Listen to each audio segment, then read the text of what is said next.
Okay, you want to open up? Yes, so welcome to the Community Advisory Committee meeting on Monday, October 18th. Adrian, do you want to go ahead and do the roll call? Yes, thank you. Member Eldridge. Present. Member Landry. Member Landry. Member Liu. Present. Member Swaminathan. Member Swaminathan. Member Lakshman. Yeah, I'm here. Member Taria. Member Taria. Member Pacheco. I see that that Member Souza, alternate Souza, is here and can serve as the alternate for Member Pacheco. So Member Souza. Yes, hi. Yes. Okay, thank you. Member Mutzenberg. Present. Vice Chair Frank. Present. And Chair Sutter. So in this meeting, Vice Chair Frank will be serving as chair. We have a quorum.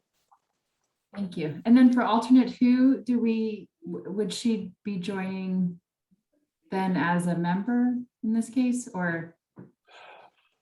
Because, oh, I see. Member who would not be, will just be an attendee for this meeting because Member Eldridge, could she serve as an alternate to Member Landry? I'm not sure. Wait, can you reframe that? It can. So for the North region, we have 2 members and an alternate. The members are Member Eldridge and Member Landry, and an alternate Hugh can serve as the alternate for either of them. And so in the absence of Member Landry, could we have alternate Hugh serve as her alternate? In which case, I would count her as present for this meeting. We do have in the attendees, there is a phone number 9087 with a hand Let's raised. go ahead and write. Yeah. I think that is Member That might be Member Landry. Landry, yes.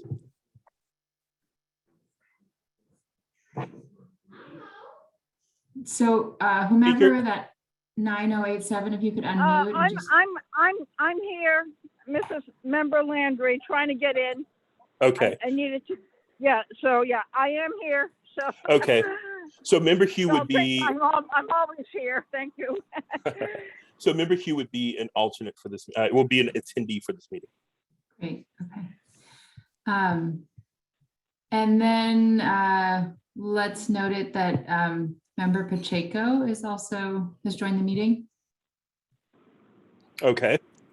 Member Pacheco is here, which would mean that alternate Souza will also be an attendee for this meeting. Okay. But other than that, we have a quorum. Great, thank you, Adrian. So to start off with, we have public comment. Do we have any public speakers tonight, Adrian?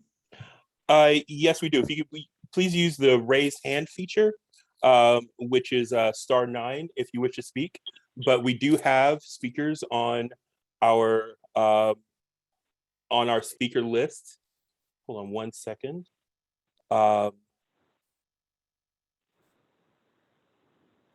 We have Jessica Tovar and Alita Dupree.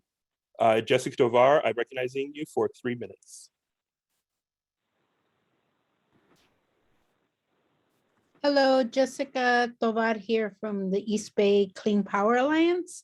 And I wanted to make my comment, well, more of a question. We're coming towards the end of 2021, and we haven't heard or seen anything regarding the community innovation grants, which is something that we advocated for as part of the local development business plan, because the intent was to create a community choice program that benefits the local community and offers community benefits, particularly to communities who have been shut out of the clean energy economy. The local development business plan was advocated for with several goals. And I think the community innovation grant is actually something that is very valuable to the community because it allows community to explore, finance projects that they own and control, which we're not seeing enough of. And that grant was available back in the first year in 2019. 3 hours, I can tell you that. 2020, that money was actually No, I need the Wi-Fi for right now. used as money for COVID relief. So we have not seen those grants available since 2019. I find that very concerning. I believe it was 6 or 7 organizations that received $40,000 worth of grant money that year, and we would like to see that continue every year as it's supposed to. So yeah, that is my comment. Where are the community innovation grants for community organizations? Thank you. Thank you. I'm recognizing Alita Dupree. Alita Dupree, you're recognized for 3 minutes. Thank you to Chair Jane. Alita Dupree, for the record, my pronouns are she and her. So I speak to you in general terms. I have not been able to be with you for a little while as I have been in other places and schedule conflicts, etc. But it's good to be back with you. It is important to continue the work of building the infrastructure to be what I believe could be the #1 provider of affordable, clean, renewable energy in the country, if not the world. And I've read some tidbits here and there. I read that we now have a new wind farm in our territory known as the Scott Haggerty Wind Energy Center, something like that. I know I got the name right, and I think certainly our former chair, Scott Haggerty, is indeed deserving of this honor. Can't think of a better name to attach to a wind farm than Scott's name. And so I'm very appreciative of that.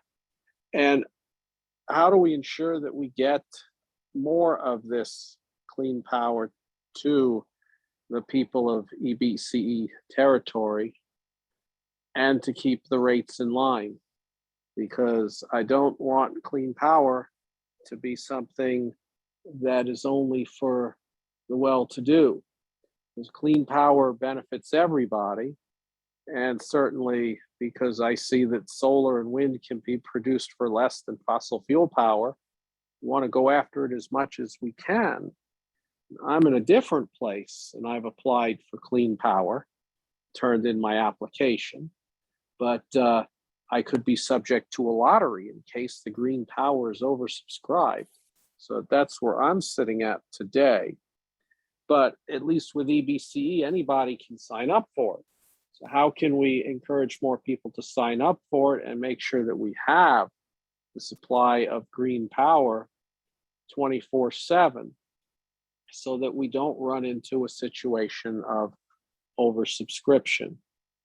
And fires are a challenge, and we are doing our part. I would hope someday for EBCE to become a municipal utility district. So that way your committee and the board can have oversight of the complete system of energy service for the people of the EBCE district, because I like being able to speak at meetings and I'm able to have a say in that, and you don't get that when you are an investor-owned utility, unless you own shares. And yes, I do own a few shares in some investor-owned utilities. So I look forward to what we'll do tonight. We just got to get more power to serve the people of this people's utility. Thank you. Thank you. Thank you, Alita, and thank you, Jessica. Is that all, Adrian, or do we have more? There are no further speakers. Okay, Adrian, would it be appropriate, because I see JP is here, for JP to respond to Jessica's comment right now, or is that something I should get more information on and get back to Jessica on that? I think we can have JP respond to it now if you would like. JP, would you be comfortable chiming in? Sure, thanks, Chair Frank. Yeah, so as Jessica mentioned, we have not done the community innovation grants. Last year we did use some of that money for the COVID relief grants. And as we specified in the budget this year, during the presentation to the board, we do have money in our, that we're gonna be issuing for community-based organizations around our debt forgiveness and arrearage management plan enrollment activities. So we are looking at some community-based organization grants to assist with those activities. But we do not have community innovation grants as we issued in the first year in this year's budget. Thank you, JP. And maybe JP, you and I could connect on that, and then I could get a little more information on what that grant cycle is going to look like next year, and we could include that in the chair report in the next meeting. Sure, happy to sync up with you on that. Great, thank you. Okay, so the next thing we have is approval of minutes from September 20th. Do we have a motion to approve? Moved. And a second? Yeah, I will second. Great, thank you. Any comments? No? All right, let's go ahead with a vote on that, Adrian. All right, thank you. Member Eldridge, Yes. Member Landry. Member Landry, Might need to unmute her phone if she's still. hold on one second. I'm going to, Yes, okay, great, thank you. Member Lou, Yes. Member Lachman, Yes. Member Swaminathan, Member Taria, Member Pacheco, Yes. Member Mutzenberg, Yes. Vice Chair Frank,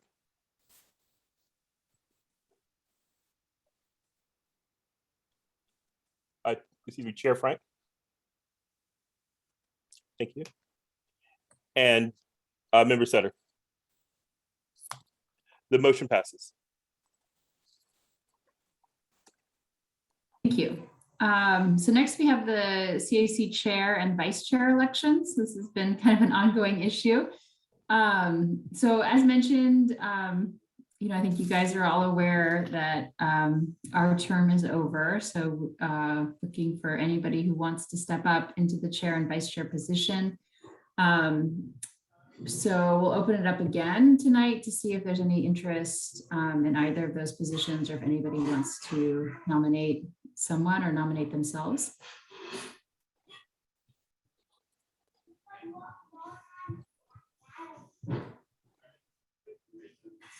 Okay. Oh, Ernie, you've got your hand raised. Hello. Well, I'm not going to put myself forward because what you and Mary do is a lot of work, and it's too much for me to take up right now. But I would like to nominate for chair, since we are seeking one, Anna Olivia, hoping that she would accept. Yeah. Thanks, Ernie. Anna Olivia? I will accept. I will really encourage other folks to step up though as well. I have served as chair of this body previously when we were first founding and even hiring our CEO and those kinds of things. And I would be really happy to work with anyone who's interested in gaining experience or it's a fantastic body to be part of. And so I'd really like to encourage someone else to step up too.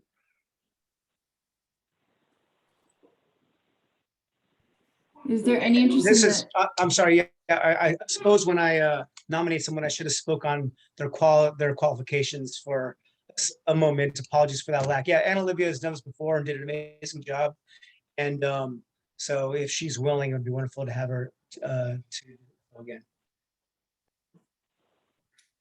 I can speak for that also. Anna Olivia was chair when I joined the committee and she did a wonderful job. And if so, anybody who would be interested in serving as vice chair with Anna Olivia would be a wonderful experience, and you would certainly learn a lot and be in a very good position. If any, is there any interest in stepping forward for the vice chair position?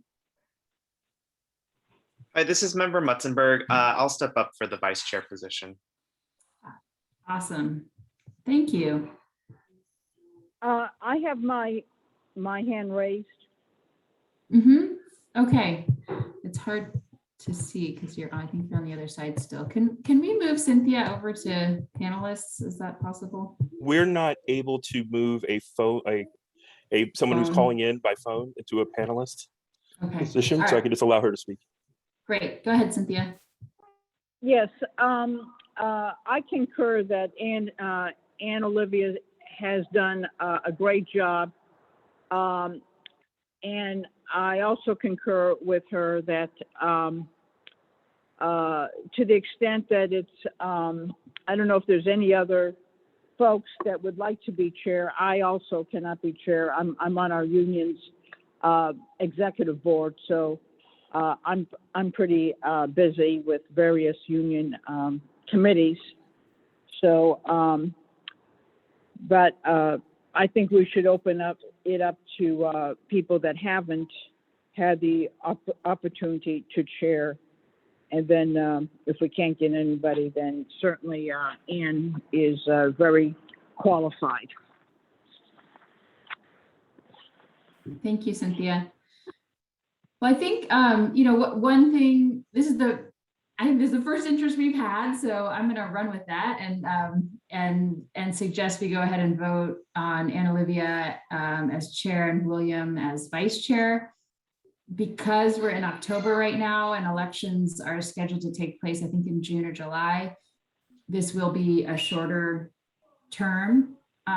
So, we'll have the opportunity to revisit this next summer, and folks hopefully will have a little more time under their belt then, and maybe we'll have a little more interest. But in the meantime, Anna Olivia and William, thank you so much for offering to step up. And Adrian, can we call a vote?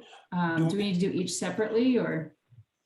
I think we can do them as a combined motion, but I don't know who is the author of the motion and the second. I'm happy to make the motion for Anna Olivia and William. Okay.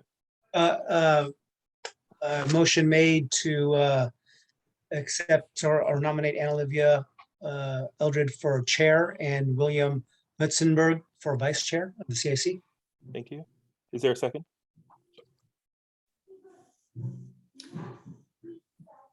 I can second.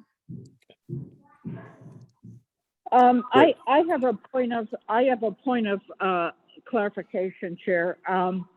Is there anything? There's nothing precluding having a person run for chair twice. Is that correct? I mean, not. That's run for correct. chair, So but- yeah, so Okay. I believe you can do, so the terms are 1 year, so you can do 2 consecutive terms as chair, but I think then that's it. Is that right, Adrian? So although Anna Olivia has been chair before, it hasn't been consecutive. So now it's been 2 years since she was chair, so she is eligible again. Is that, I believe that's right. I believe that to be the case. Alex, I can answer that for sure. When we set up how this committee would function, we set it up to mirror the function of the board. And the question was asked by Chair Haggerty at that time about this issue. So long as the terms are not consecutive, then yes, it's not a problem. So yeah, that was addressed when we were setting it up. Great, Thank you. And there's nothing personal in that question. I just want to make sure that we're in, conformance with whatever our, I don't know if these are bylaws, but whatever our operating procedures are. So thank you. Thank you. Okay, so I can start the roll for this motion. Member Eldridge? Yes. Member Landry? Yes. Member Liu? Yes. Member Swaminathan? Member Lakshman? Yes. Member Tauria? Member Pacheco? Yes. Member Mutzenberg? Yes. Chair Frank? Yes. And Member Sutter? The motion passes. Great, thank you. And thank you, William and Olivia, for stepping forward. It's very much appreciated. And we look forward to working with you in that capacity. Great, so the chair report, I don't have much. The one thing I did want to mention is that there are 2 at-large appointments coming up. I believe that you all received an email about this from Alex. I don't know, Alex, are you on the call today? Hi, yes, I'm here. Great. Do you want to speak for just a moment about those at-large appointments and share information on when they're happening and how folks can apply? Sure, I'd be happy to. Thanks. So yeah, there are 2 seats that are currently open, and the appointments to those seats are going to be made, and the whole appointment process is administered by the Alameda County Mayor's Conference. So, and I can share a link to that or get that in the minutes somehow on where people go exactly. But if you go to the website of the Alameda Mayor's Conference and just click on board appointments, which is a tab in the lower right, you'll be able to go through the application process. It's all pretty straightforward. And again, these are at-large seats, so they're intended to represent the entire service area. Thanks, Alex. And I believe current alternates are eligible to apply, correct? Yes, thank you. Yeah, current alternates are eligible to apply, in which case they would be full voting members of the committee if they're appointed, as are previous applicants who weren't appointed or anyone who's interested. Great, thanks, Alex. Not get that email. Do you mind resending it so we can advertise it? Sure, I can send that to the entire CAC. Great. And thank you. And then we'll move on to item C6, which is the regulatory and legislative update. And I believe Nick is presenting on this. Is that still the case? Yes, I am. Great. Hi, Nick. It's all I'm sorry. yours. I'm sorry. I'm having some computer issues, so I'm just gonna do this verbally. Thank you. Great. All right. So next slide, please. Okay. So we've gotten through the legislative session, the first year of a 2-year session. The recall is over. It was not a successful effort. The reason I mentioned 2-year bills, many energy bills, many of the bills that we were most engaged around were deferred to the second year of the legislative session. So we think this coming year will be a quite active year. I think in the end that the primary bill we were really focused on monitoring was the budget, and presents a number of opportunities for us. Next slide, please.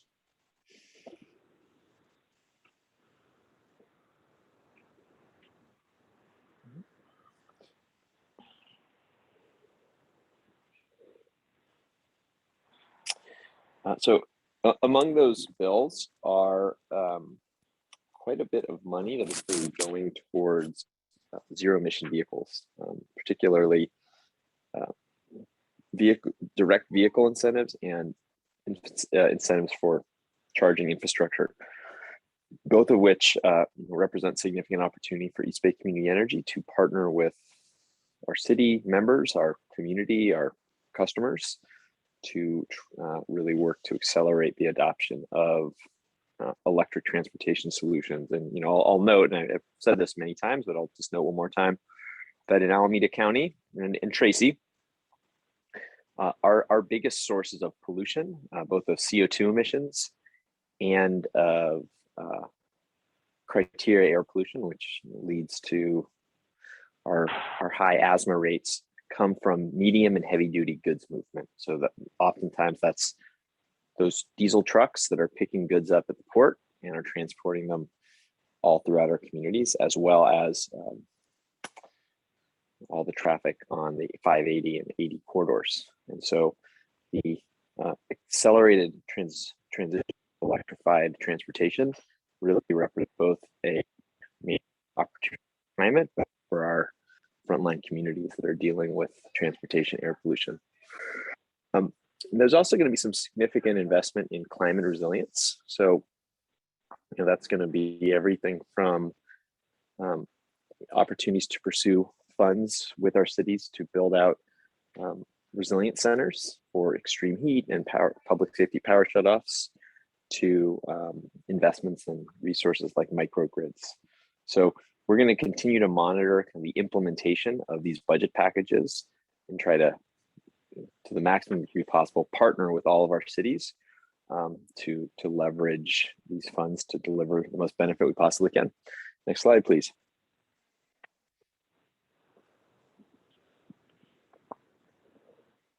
So there's still quite a bit of energy funding and package and spending to be determined, and so that's going to be a big area of a focus this next legislative session. In addition to the fact that depending on how things go in Washington D.C. With that infrastructure bill and the Biden administration's Build Back Better package, there may be significant additional resources flowing into the state for clean energy and clean transportation. Next slide. So this is our these are our trackers of the various bills that we've taken positions on. I think of note, the Gonzalez net metering bill that we took a position was deferred to be a 2-year bill. Next slide, please. Again, many of these bills, as you can see, were pushed to 2-year bills. The reference to chaptered means it was voted out, and 2-year bill means it was deferred to this next coming year. Next slide, please. Another really significant area of the legislative session and the budget was the approval of the California Arrearage Management Program, the CAP program, which sets aside $1 billion from the American Rescue Plan to address energy debt. So we have been spending a lot of time over the last 3 months working very closely with the Department of Community Services and Development and PG&E to provide all the data we possibly can so that we can position ourselves to capture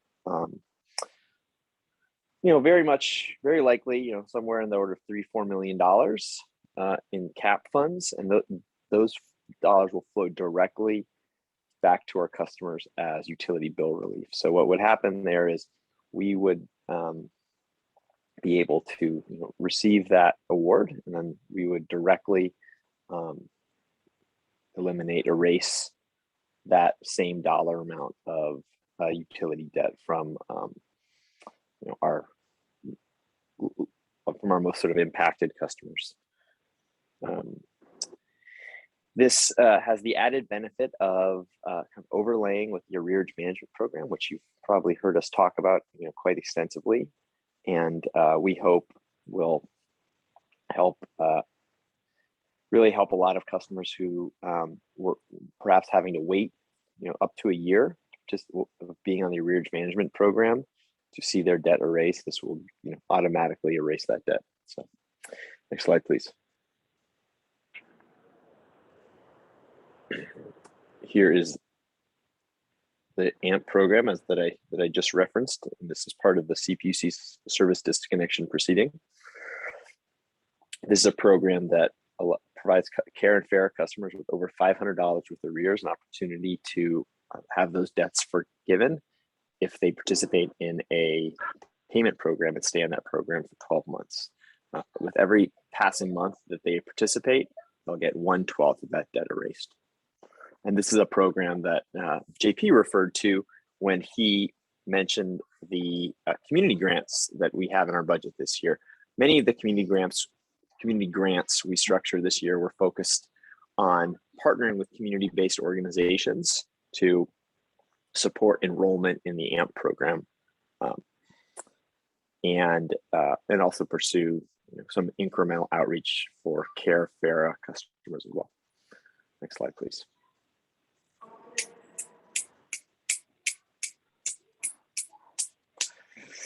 Okay, so COVID debt relief. I've been speaking to the AMP program and the CAP program.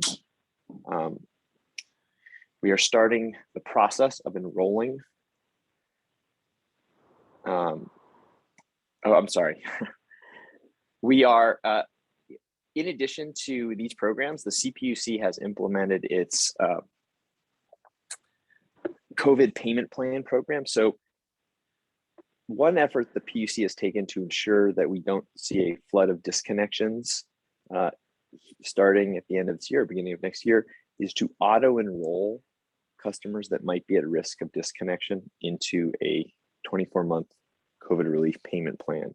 So that creates an additional layer of protection for customers so that they're not facing a large debt from the last year or 2 years that will push them in a position of being at risk of disconnection.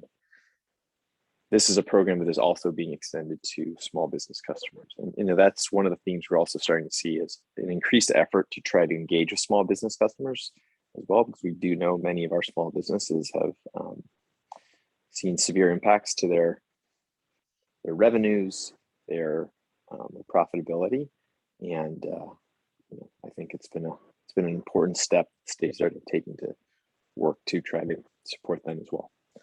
Next slide, please.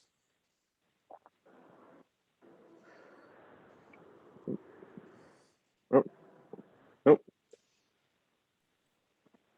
Okay, that's the slide we were just on. That's the last slide. Okay. Okay, great.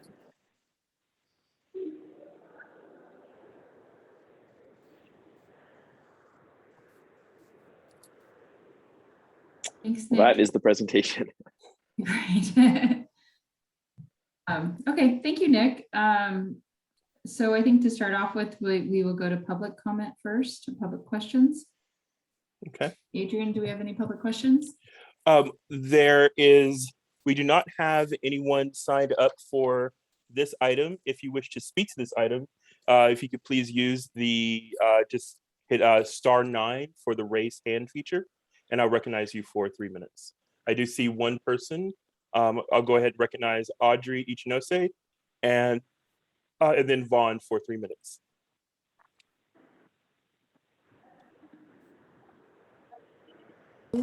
Okay, thanks, Adrian. I did, looking over the tracker, the legislation tracker, I wanted to call attention to SB 345 Becker. It requires the CPUC to establish common definitions of non-energy benefits and incorporate that into DER program and project, I guess, evaluation and tracking. I don't know much, I don't know anything at all about this bill, but it strikes me as being very important because it is similar to what the California Alliance of Community Energy has presented about the CPUC's avoided cost calculator. And that, which I guess cases criticism is that it's so narrowly restricted to functions, financial functions. And it doesn't take into account the very major contributions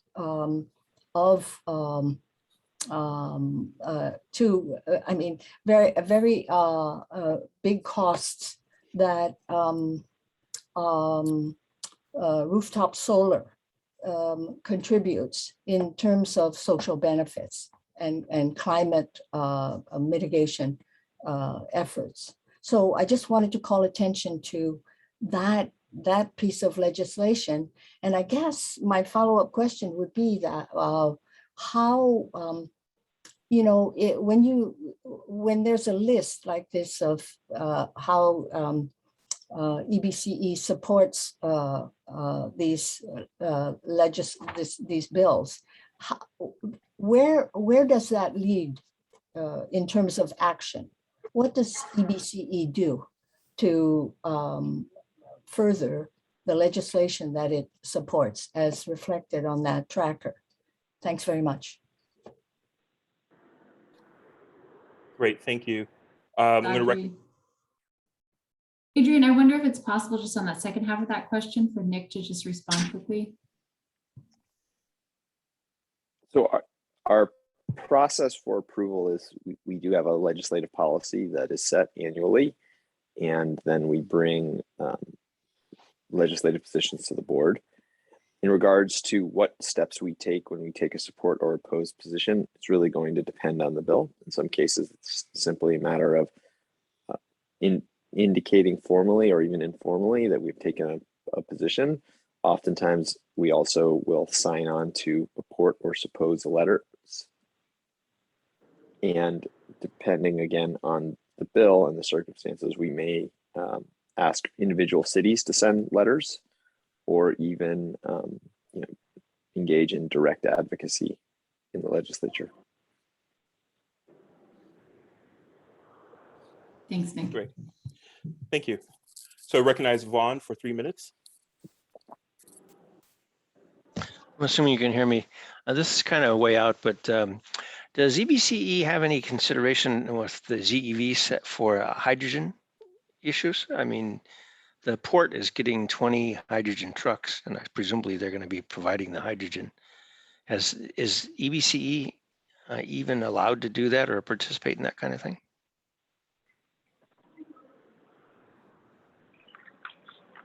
Jane, would you like me to answer? Yeah, sorry, I was trying to find my mute button. Nick, if you could go ahead and Sure. answer, that would be great. Sure. To date, EBC has not been involved in much in the way of hydrogen. It's not to say we may not in the future. Generally speaking, if we're talking about green hydrogen, which is the kind of hydrogen we would want to support, it does require electricity to electrolyze, and you want to use green electricity for that. So certainly potentially an opportunity for East Bay. AC Transit also does have a number of hydrogen fuel cell buses. So I think it's a matter of focus at this point, and given all that's happening in the battery electric side of things, we've chosen to focus on battery electric as opposed to hydrogen. Thanks. Thanks. There are no further speakers. Great, so we'll move over to the CAC members. So CAC members may now present their questions.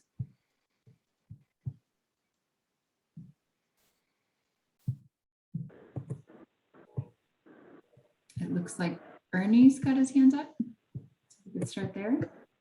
Yeah, first to comment, I want to applaud. I appreciate the fact that we're going to be auto-enrolling those that we think need debt relief. So thank you to the board and staff, whoever supported that. But Nick, you may have said this in your presentation. I missed it while I was taking notes.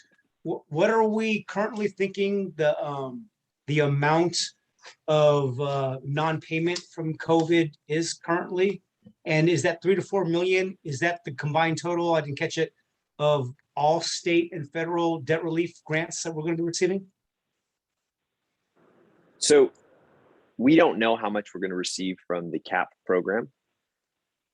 All we know is that we've submitted how much eligible debt we have, and they're working through a formula, though we may find out as soon as tomorrow.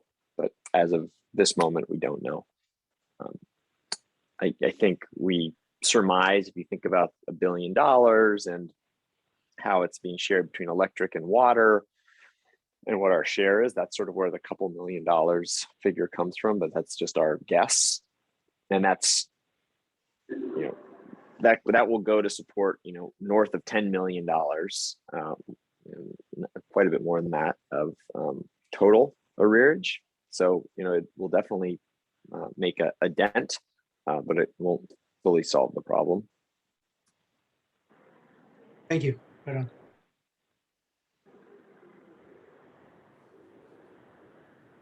Ernie, did you have another question, or was that? That was it. Thank you. Great. Okay, I think we'll go to Joel next. Sure.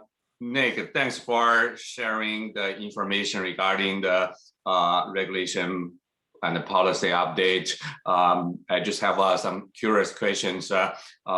It seems that based on your answer, we take EBCE takes a different approach for supporting the different bills. So I see for the 2 pages bills, majority of that we take a support position. So I'm just curious which one we have a stronger support, and also for the one EBCE take the position to oppose.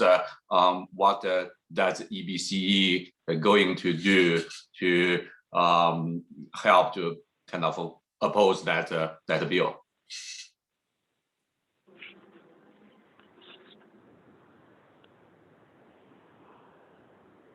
Adrian, can you pull up the slides with the bill, please?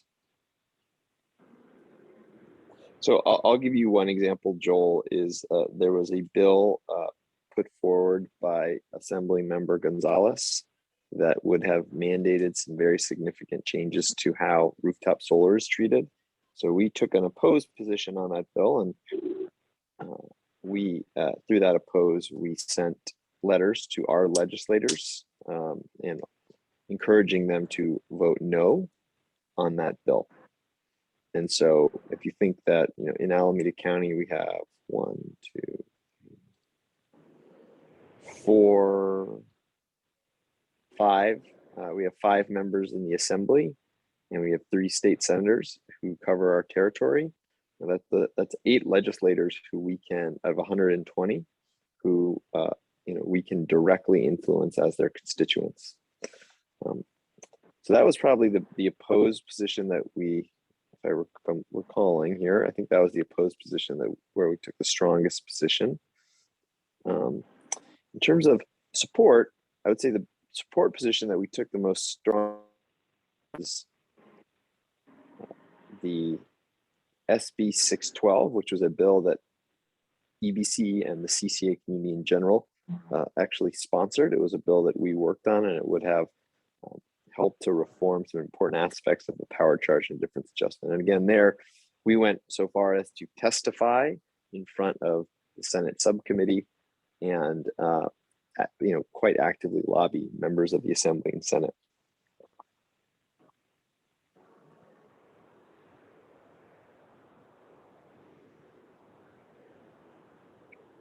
Yeah, thanks, Nick. So for this table, what's the difference between the 2-year bill and the chaptered bill?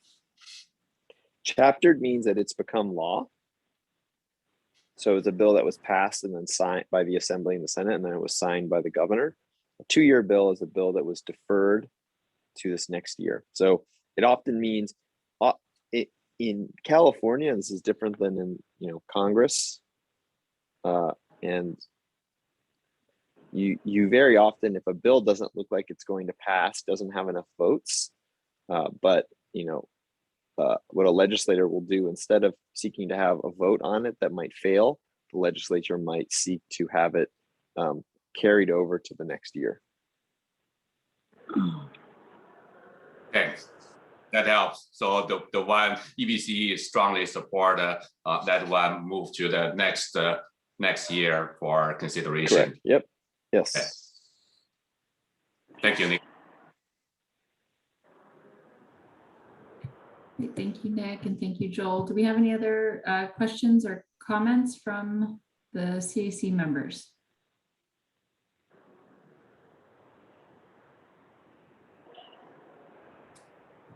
I have one question, so I'll go ahead and, I've got two questions, actually. I'll go ahead and ask them. One is regarding these community resilience centers, which I think was one of the most exciting things to come out of the package of bills in this session. I think it's a really cutting edge and exciting innovation, and obviously overlaps really well with the local development business plan. So I was wondering, Nick, if you could comment more on that opportunity and how you see EBC poised to, support our member municipalities in taking advantage of that. And then I also had a question about the arrearage bill of how those, since it sounds like those funds will be limited, they're not going to cover all of our needs. How will they be allocated within, the community of need for debt relief? I actually can't give you the specific details of how the resilience funding will be implemented. I think partially because it's now being left to implement. And I also note that I wasn't as close to this bill as Melissa, who's not on the line. So why don't I do this? I'll ask her at next month's meeting to provide an update specifically on that. Great. And then, as for CAP and how it's allocated, JP, do you want to jump in and sort of talk folks through how that process is going to go?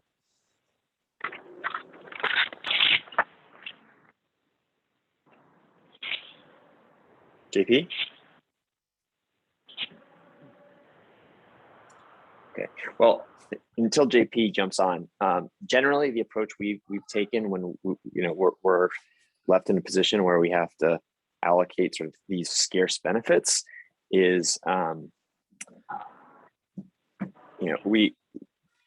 the eligibility criteria, already sets a pretty high bar. So it's not any customer that has an arrearage. It is a care customer that has a larger arrearage. So we're already talking about, our customers at highest risk of disconnection.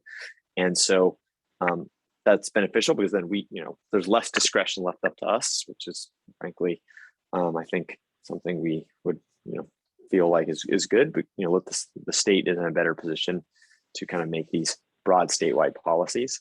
And then we typically will take a randomization approach to ensure that, a broad swath of customers are getting the benefits without us being in a position to pick and choose.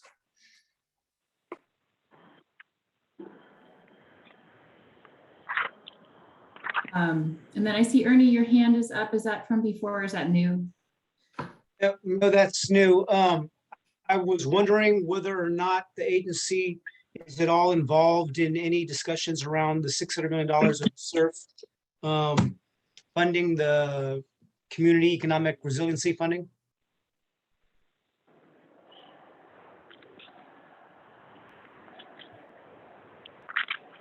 Nick, do you want to go ahead and answer that?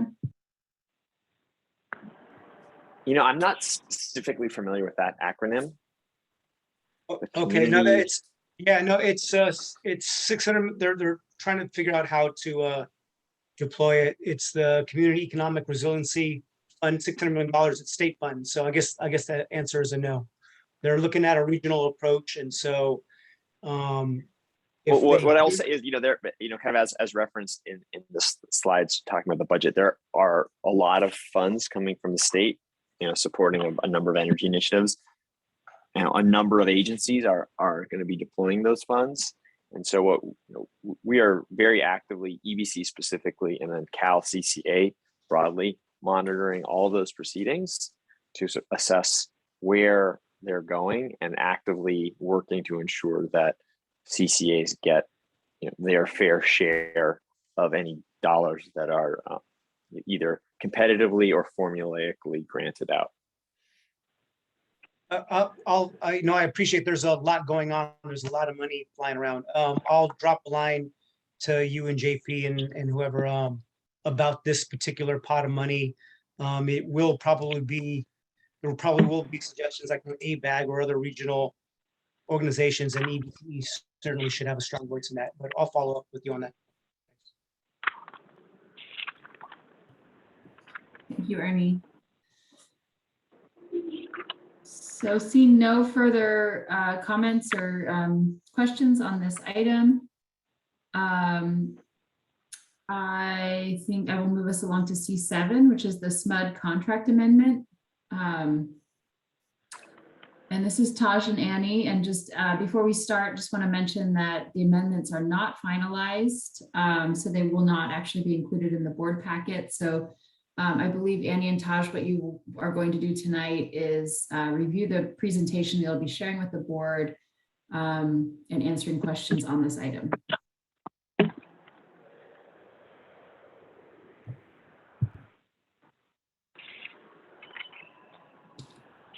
So if you want to go ahead, Taj and Annie, take it from here. Great. Yes, sorry, I was on mute. This is Taj. I manage technology and analytics for on staff for EBCE, for those that I haven't met. And correct, today we'll be basically walking through the presentation that we're planning to provide to the board regarding the amendments to our contract with SMUD for call center data management services. The amendments, there are several components of the contracts. There's a master service agreement and there's the actual task orders. Those amendments are currently still under review for legal purposes, so they're not yet finalized. But we're bringing forth a resolution to the board to authorize our CEO to negotiate those and finalize those agreements and execute them. And we are going to be walking you today through the presentation about those amendments. So next slide, please. So call center and data management services are a historically contracted set of services that CCAs have worked with third parties for providing to CCAs. In 2017, EBCE selected SMUD, which is actually the utility in Sacramento, the Sacramento Municipal Utility District, as its CCDMS provider. And we executed an agreement with them in 2018. As I mentioned, there were two components to that agreement. There was a master service agreement, and then there was a specific task order which detailed the scope of work of what we wanted SMUD to do for us for call center and data management services. All CCAs that in California outsource their call center and data management services to third parties. This is standard practice at least in the California CCA industry. We amended the agreement and we extended it in late 2020 through a resolution of the board for an additional term of up to 2 years, which would have put us to the end of 2022. So you may be wondering why we're bringing an amendment so early in the process. The reason why is that based on feedback we received from the community, customers, the board, and the advisory committees, we decided to issue a request for proposals in April 2021 to solicit brand new call center and data management services bid from the providers available in the marketplace, and for the following objectives. One, we wanted to better understand pricing options, pricing breakdowns, and competitiveness of our current provider option. We wanted to seek to obtain options for various call center models. And we also wanted to lay out EBCE's system roadmap, which is somewhat unique in the CCA space in the sense that we are internalizing a lot of the work that is typically outsourced from a systems perspective. And we wanted to assess the options for how providers in the marketplace could fit with that roadmap. Next slide, please. So we issued our RFP in March of 2021. I believe that there was an executive committee update on that RFP right around that time. The RFP was issued and vendors were to respond in April, and we received responses from 3 vendors who are well known to the CCA space, and we received them in April 2021. Staff then proceeded to review the responses and to score the responses throughout May.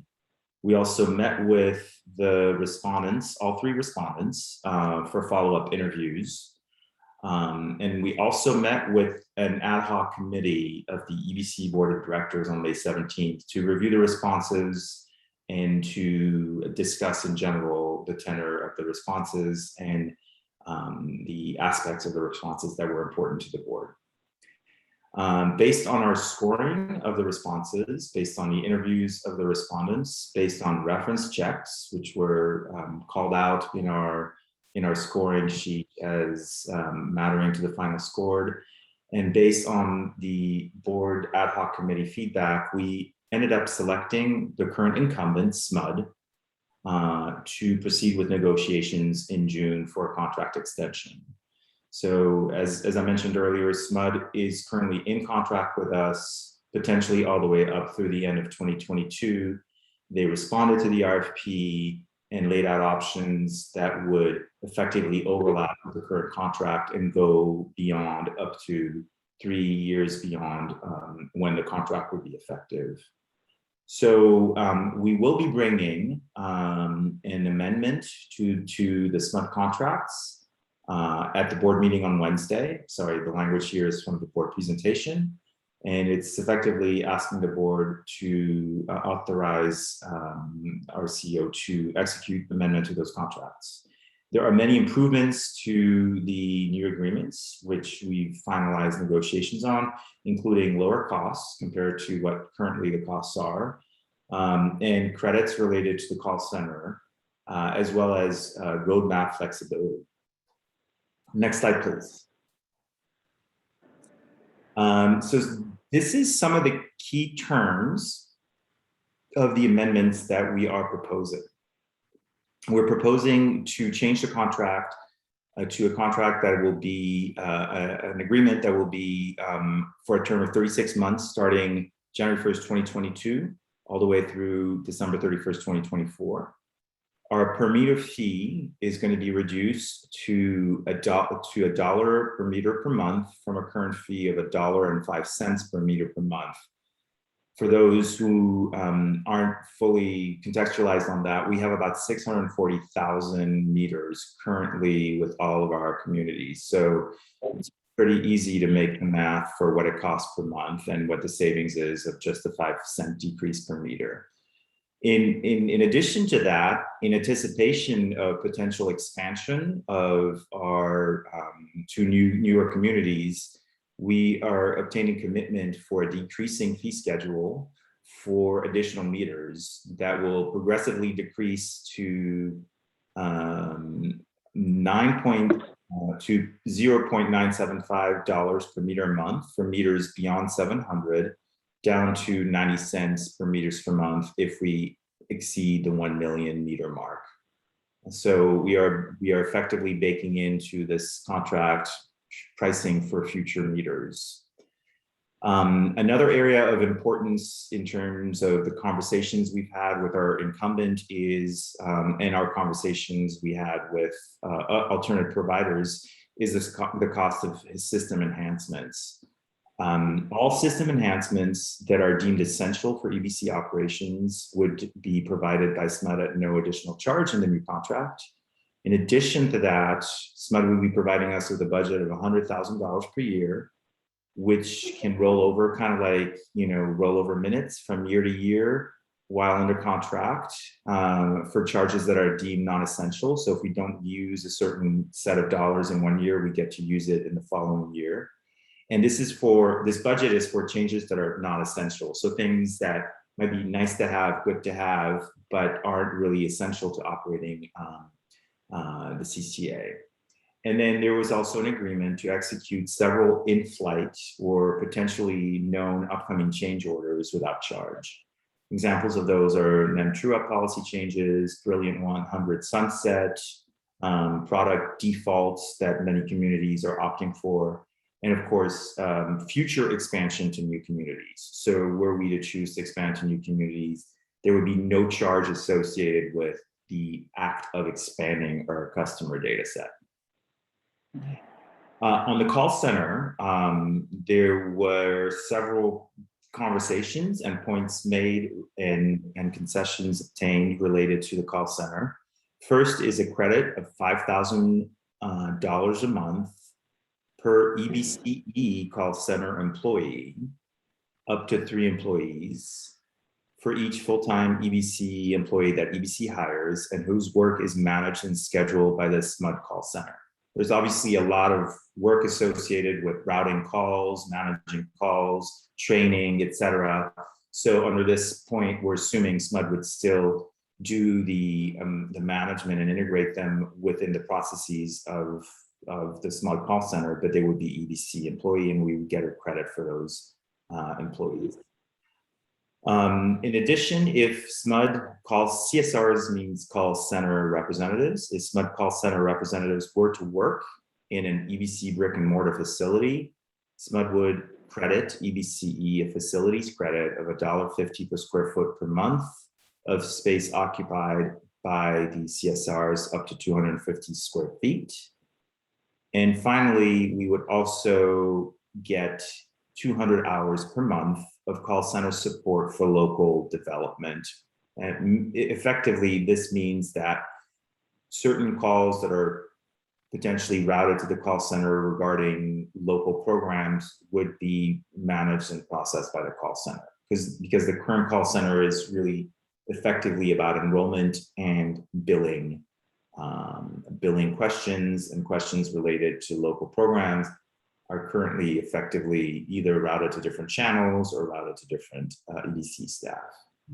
And finally, we would also receive on the local program side 100 hours of local development program support. SMUD is a well-established utility, one of the most regarded utilities in California. They've implemented significant numbers of energy efficiency and energy management programs, and they would be lending their expertise to EBCE at no charge for up to 100 hours of consulting. So this last bullet there is not to be confused with call center hours. Those are like consulting hours that we would get from SMUD towards helping us with supporting our local development program. Next slide, please. In terms of fiscal impact, I think one of the key things two key points to take away from this slide is that the new contract is allowing us to save upwards of $500,000, if not more, between the old form of contracting with SMUD and a new form of contracting. That's what that difference is between the 8.25 and the 7.75. Those numbers are estimated numbers. It's very hard to actually accurately pinpoint costs because, as you saw before, costs are based on how many meters are enrolled. So if the number of meters fluctuates because people opt out or opt in, or COVID causes less customers to be here, these numbers change, right? But we estimate about a savings of $500,000 a year just from changing the terms of the contract and from the points that I've pointed out before. I think the other point that's important to note is that SMUD was not the lowest cost option. Some of the bids that we received provided us with potential even further reductions in costs related primarily to the per meter fee. And those costs would have yielded a savings on the order of an additional $500,000 to $750,000 a year. That, however, has to be weighed against, and staff weighted that against, the one-time potential additional costs to switching to a new provider. So if we were to decide to switch from the current CCDMS provider to a new one, that means different people will be answering the phone, the billing processes, all the data files would be going to a completely different provider. The processes would be completely different. And EBCE staff in particular would have to spend a lot of time stitching everything together.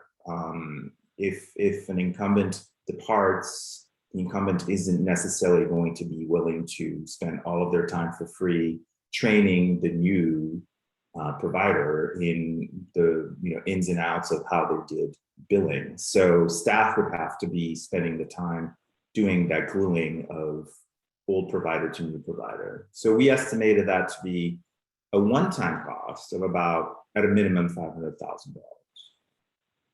And then finally, based on recommendations and references and the reviews of the responses, staff generally believes that the level of customer service and customer satisfaction that we're obtaining from our current provider is above all of the other providers and effectively justifies the premium that we are paying to our current provider and the lack of risk associated with making a transition from one provider to another.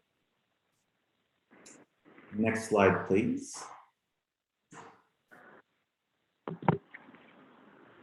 So in terms of call center considerations, I'll put this slide up as I believe it's the last slide. It's an important aspect, an important topic, and one unfortunately that's been quite changed by our current health care situation, in the sense that currently all SMUD call center staff are working remotely. So there are no SMUD staff that are working in a particular brick and mortar location.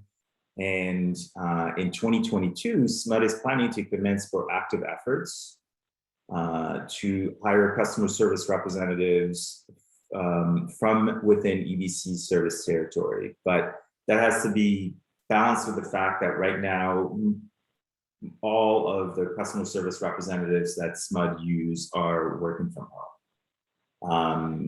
It's therefore very difficult to determine the timing for a brick and mortar call center within EBC service territory, given COVID-19 risks and SMUD's current remote work policy. That is something that became apparent earlier this year when the EBC staff was originally planning to return to the office, but then due to a rise in infection rates, variants, issues with vaccinations, that was put on hold. And so effectively, once SMUD establishes a return to work policy with their unionized SMUD CSR, the plan is for EBCE to engage with SMUD to further evaluate and design a local brick and mortar call center. The memo that we're putting forth to the board on Wednesday also directs the board to direct staff, has the board directing staff to begin the process of evaluating options for a brick and mortar call center option within EBC service territory. And that could house EBC staff, SMUD staff, or a mixture of both. And finally, call center credits are shown repeated here on the right hand side in the blue box as a reminder of what was in the previous table. And I believe this is all that I have for slides. Maybe let's just go to the next slide just in case I'm forgetting one. Adrian? We're good. Thank you. Great, thank you, Taj. So we'll start with attendees. Yes. We have one speaker signed up for public comment, Jada Dogon. If you wish to speak, please use the raise hand feature or *9. But otherwise, I'll recognize Jada for 3 minutes. Hi, thanks, Adrian. Jada Durmaz Dogan with the Local Clean Energy Alliance and the East Bay Clean Power Alliance.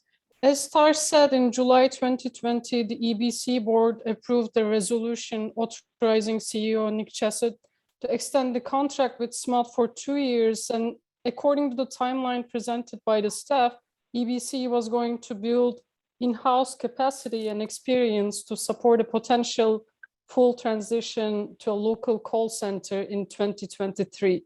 So I would like to ask how this amendment is going to affect the plans to transition to a local call center. Taj mentioned it a little bit, but I'm curious about the timing and whether there's a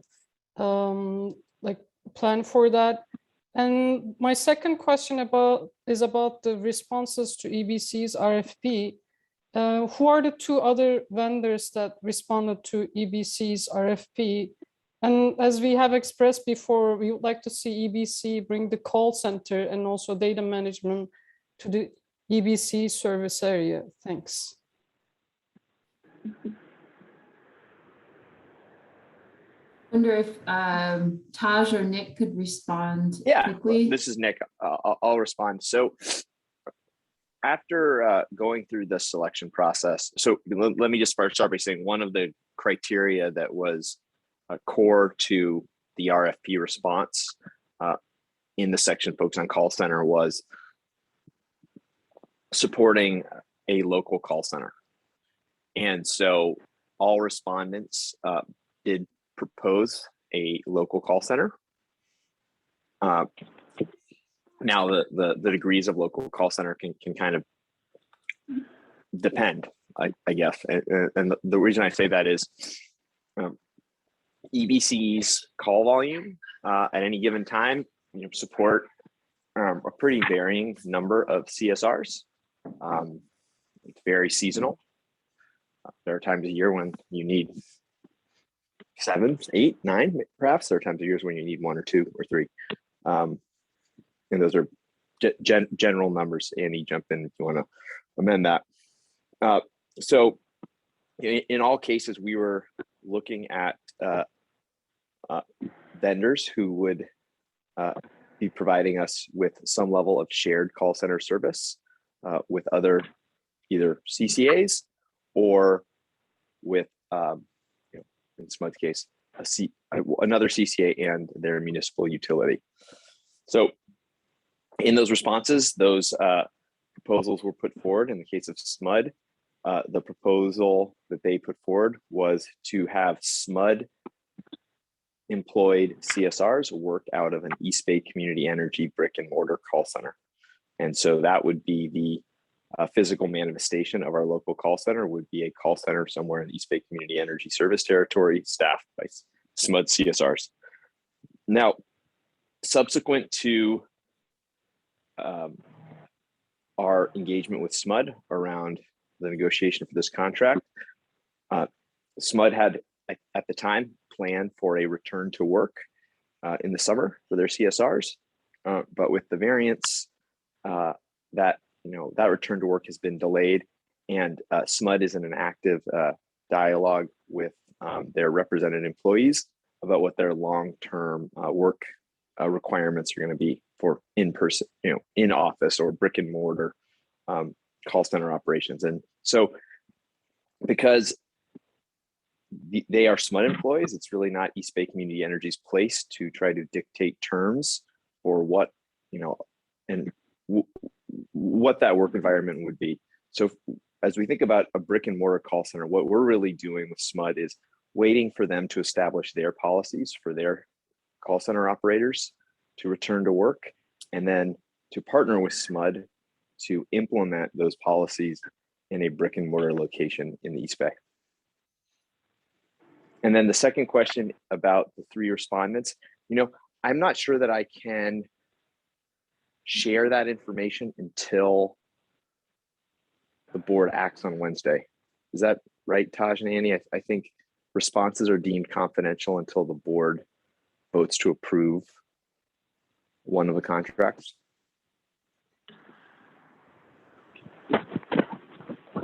That's my understanding. That is my understanding. So I believe, unfortunately, I can't now, talk to us on Thursday, and that information will be public record.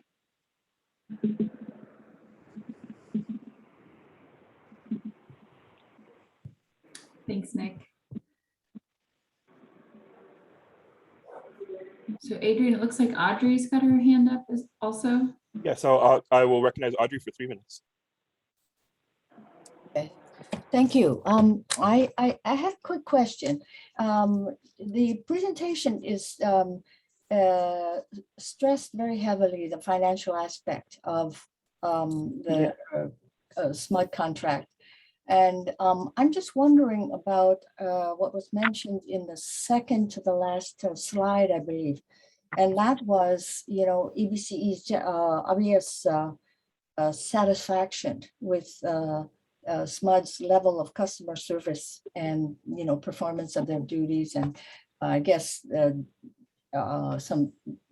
but I'm just wondering about on what basis this kind of level of satisfaction with SMUD's performance Audrey, is based. what I'll say, is SMUD, and I believe 2019 is most recent year. They are 10 or 12 year in a row winners of the JD Power and Associates highest customer satisfaction for customer service function of any utility in California. Andy, do you want to speak to some of the survey work we've done?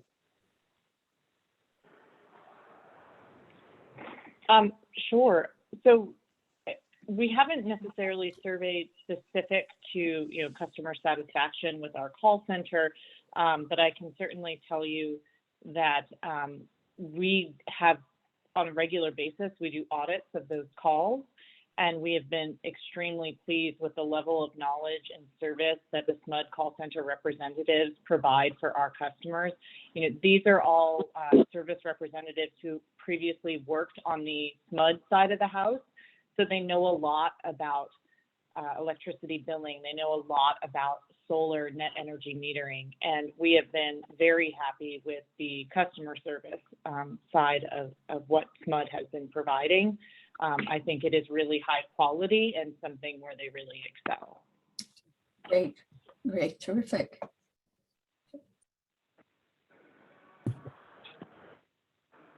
Thank you, Audrey. Adrian, I don't see anybody else on the attendee side. Are there any other speaker slips from our attendees? There are no further speaker slips. Great. Okay, well, we'll go over to our CAC members then. Ernie, I think you had your hand up first. Do you want to go ahead, Ernie? Sure. So actually, a point of correction. I also would like to echo Seta's question about who the two other vendors were. When we did this back in 2017, all the vendors who had responded were on staff reports that were public at the time. I'm looking at one right now from September 20th, 2017, where GridX, who had the recommendation from both staff and the interview committee, were named along with the Calpine Energy Services and the other one, which is in there somewhere. So if precedence was correct, it is okay to say who the other respondents were. And I too would like to know. I have more to say beyond that.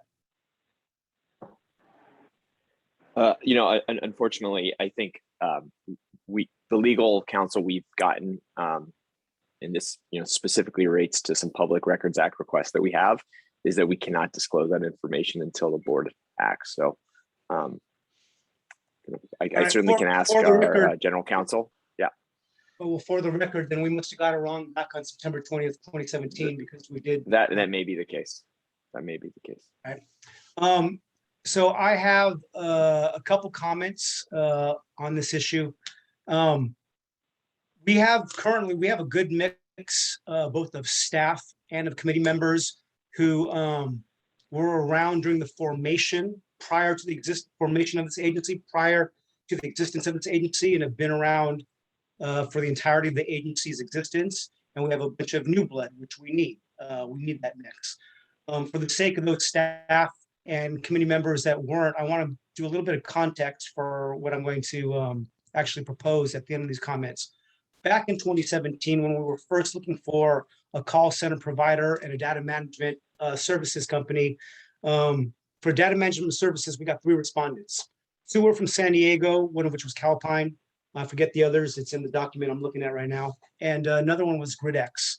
The EBCE interview committee supported GridX getting data management services contract, and staff seconded that motion, and it was supposed to go before the board for a vote. Due to some misunderstandings about who spoke for labor or what amount of labor, there was a kind of a soap opera situation, and the board didn't vote for a month or 2. My union, CWA, just to put it out there, we had entered into a neutrality agreement with GridX, who was both the interview committee and the staff's recommendation for getting the data management services contract. GridX was in Santa Clara. They weren't in Alameda. When we were working to form this agency, one of the central pillars that we fought to ensure was part of EBC was that it would create local jobs to the maximum degree possible. And we put that out in the RFP that we would award points for local jobs. GridX was willing to relocate to Alameda County. They had already picked out a location. They signed a neutrality agreement with us, and they were expecting to have 100 employees moving into Alameda County as a result of winning this contract. Due to the complications, SMUD ended up getting the contract. There were some backdeal negotiations, and SMUD ended up getting the contract. The reason I'm bringing this up is when this was brought up a year or 2 ago for the renegotiation contract, again, there was talk about ensuring that we will have local jobs out of the monies that are being paid by our local community members. So I am not going to contest SMUD getting this contract, but I would like to see not general talk of support by the board and staff of in the future all these jobs being Alameda County jobs or EBCE territory jobs, but that it is a requirement. It's looking like we have a couple years before this will be again come for renewal, and in that time certainly we should be able to have a data management services and call center, whatever form it takes, whether it's local Alameda County residents or EBC area residents who are working under contract for an employer who is out of our area or not. The fact that I believe that these jobs should be Alameda County or EBC area jobs in the future. And so I'll leave it at that for a moment, but I plan on making a motion before this topic or before this agenda item is over, that we make a motion to the board that the next time this comes up, these jobs must be local, which was the original vision. Out there. Thank you. Ernie, can I ask you a question? Because we've gotten some legal advice that we are actually prohibited from mandating the place or the place where people live. So we actually at East Bay cannot require that somebody be an Alameda County or San Joaquin County resident. What we can say is we have a brick and mortar location in Alameda County, and a requirement of your job is that you come to Alameda County to work. Yeah, no, Nick, and we can actively recruit out of Alameda County, but we cannot legally require it. And so that is what we've done.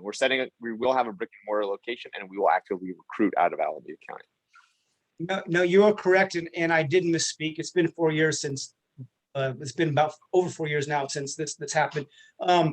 So yes, what we can do and what we did back then, because that was the law then too, is we in our weighing factors we can award points for local hire, and we can increase the amount of points awarded for local hire to the point where it basically would ensure or strongly push for local jobs. But yes, I did stand corrected on that, Nick.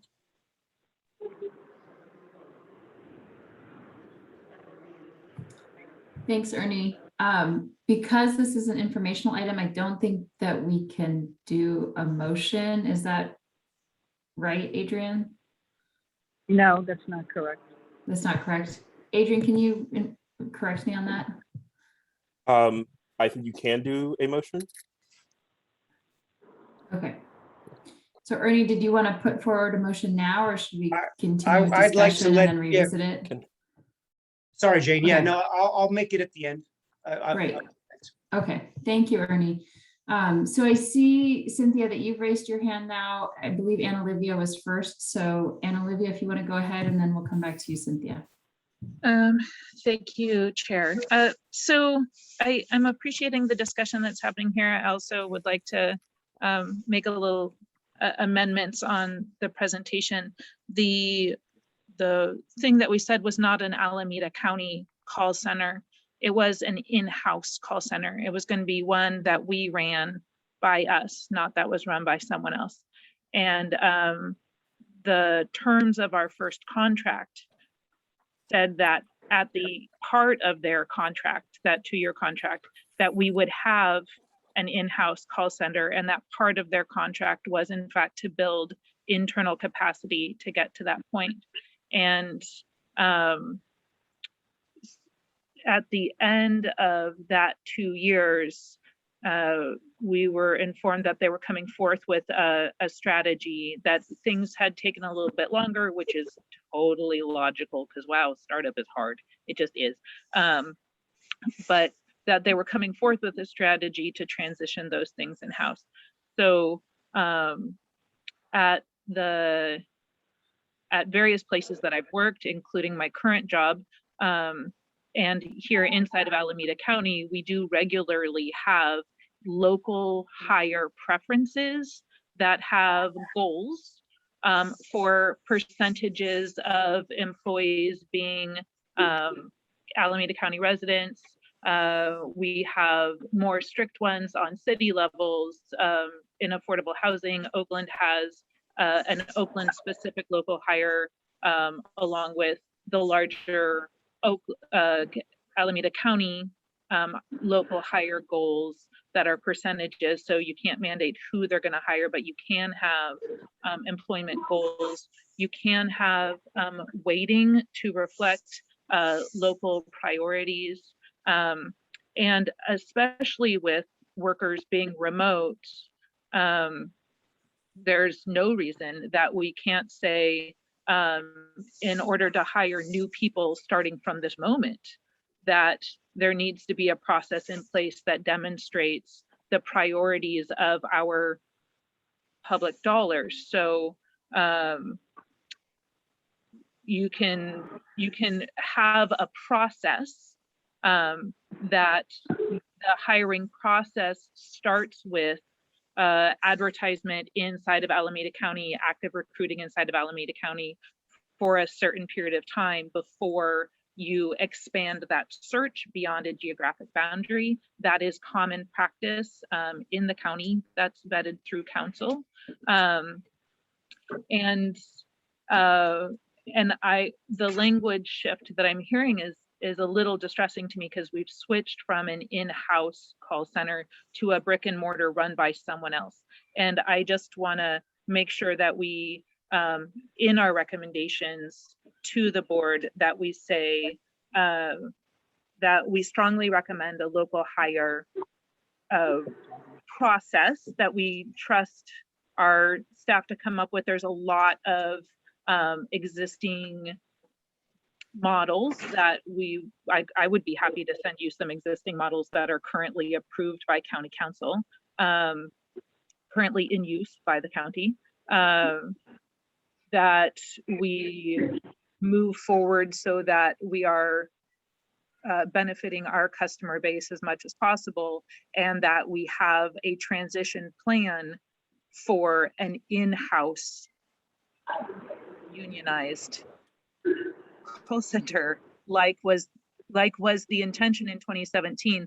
The hinge vote on SMUD getting that approval was when staff agreed that at the end of 2 years it would become in-house, because that was the only reason that they were willing to vote against the company that was going to be an Alameda-based company. So just bringing those things back up, and Ernie, if you would include that in your recommendation, I would appreciate it. That's it.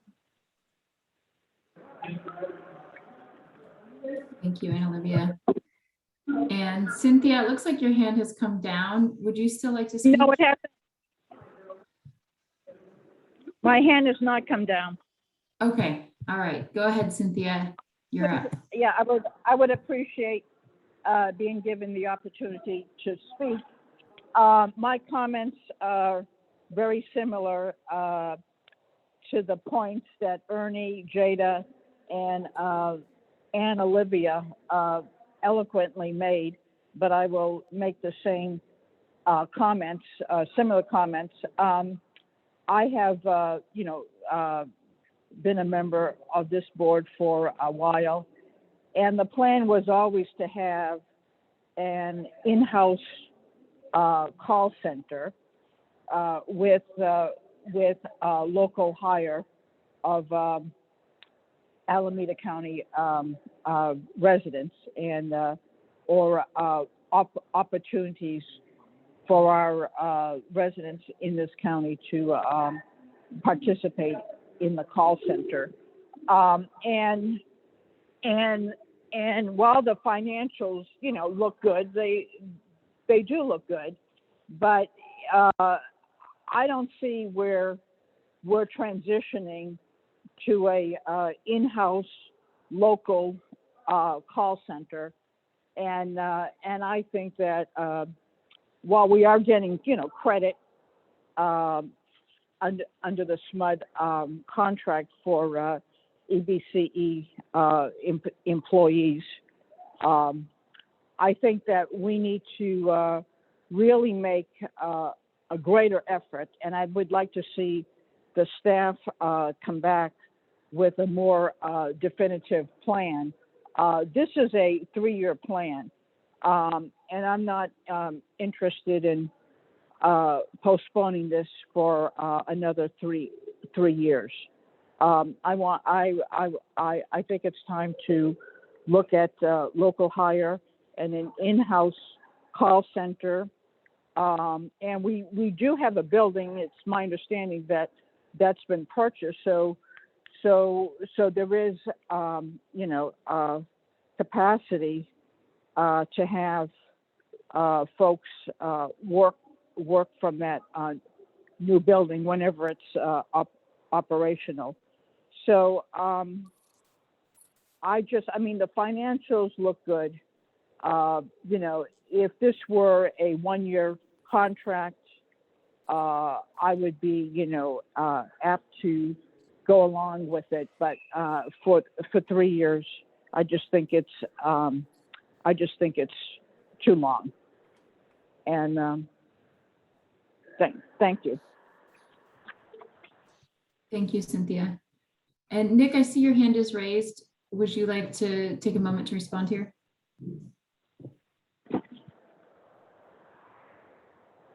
Yes, I would. Thank you, Jane. I want to just note a couple things. One is that the contract does have a stipulated requirement focused on local hire. Certainly, we can't mandate local hire, but rightly, and Olivia rightly noted that we can emphasize local hire. We can prioritize promoting jobs, participating in hiring firms. That actually is a stipulation in the contract that SMUD do pursue that. So I think that's one note, that we do have a local hire component where we're going to be actively seeking to hire candidates who live in the East Bay. And then, I think when we think about in-house versus outsourced, but in county, I think a major consideration that we've come back to, and this is something that we have learned over our 3.5 years of operations, is quality really matters and scale really matters. We take an average of 250 calls a week. Generally speaking, how many CSRs you need to sort of manage that volume? A handful. But there are weeks where you might get 1,000 calls. And so being able to leverage a larger customer service organization that is staffed to meet your baseline but also has staffing to meet your peaks is really, really important. That's simply something EBC on its own is not in a position to do. Further, being able to leverage really the best-in-class customer service organization of any California utility, huge benefit to our customers. And the best part of it is they, as SMUD employees, they are represented and are able to negotiate with the Sacramento Municipal Utility District to ensure, family sustaining wages and really strong work practices. So, from that perspective, we sort of see it as sort of a win-win-win, and we're focusing on hiring from our county, and we're going to have a physical brick and mortar location where those CSRs are going to work. So, recognize that it's not perfect, perhaps, or it's not perfectly aligned with some of the ideas that were put forward, in 2017. But we really feel that this is the best path forward for our customers, and while also creating good job opportunities for our residents. So, thank you. Thanks, Nick. Bernie, I see your hand up again. You want to go ahead? Yeah, a clarifying question. So I did speed read the agenda materials before the meeting, and apologies to Taj and Nick. While you were presenting, which I was listening to, I was also actually pulling up some old documents around this issue. So my attention was a little bit split. But are we talking about having the data management services component working out of a local brick and mortar, or is that just for the call center? Just the call center. Yeah, just the call center. Now, I look, a lot of the data management work, one is fairly automated. There are project managers and engineers who would work out of the SMUD offices. But we would not have those SMUD capabilities.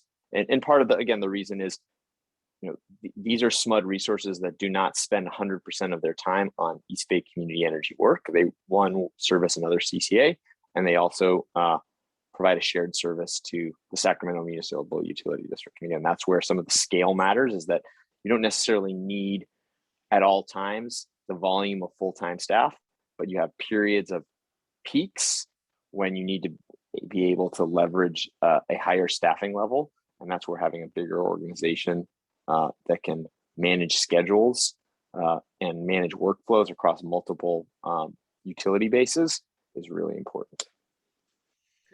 Another follow-up question. Council's telling you can't say who the other data management services respondents were. Can you say whether or not they that they exist within EBCE territory, that their headquarters or workforce are within EBCE territory? I do not believe they are headquartered in Annie. Taj, you can jump in here, but I do not believe anyone is headquartered in Alameda County.